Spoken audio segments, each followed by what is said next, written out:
আসসালামু আলাইকুম। Snake plant গাছের পাতা পচা বা পাতার মাঝে পচে যাওয়া রোধ করতে আপনাদের দারুণ একটা পদ্ধতি দেখিয়ে দেব।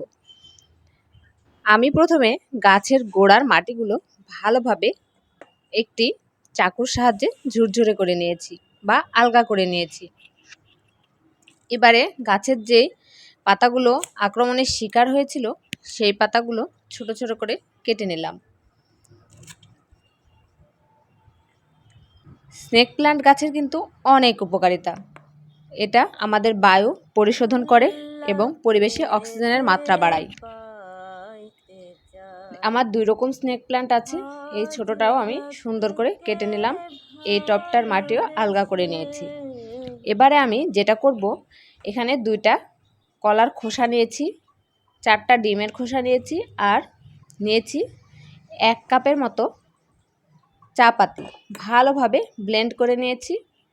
এবারে এইটা টবের মাটি কিছুটা উঠিয়ে একটু গর্ত মতো করে নিয়েছি, নিয়ে এটা 4-5 চামচ দিয়ে দেব।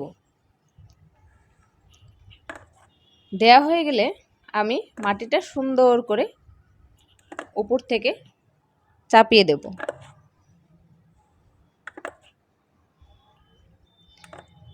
এটা দিলে স্নেক প্লান্ট গাছের যেই অভাবগুলো থাকে, যে অভাবের কারণে রোগটা হয়, যে ভিটামিনগুলোর অভাবে, তা অনেকটা দূর হয়ে যায়, গাছ প্রাণবন্ত হয়।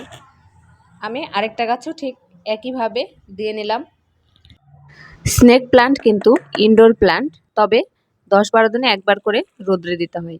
আমি পর্যাপ্ত পরিমাণে পানি দিয়ে নিলাম। এটা দেওয়ার পরে অবশ্যই পানি দিতে হবে। কেমন লাগলো পদ্ধতিটি আপনারা কমেন্টে জানাবেন। আল্লাহ হাফেজ।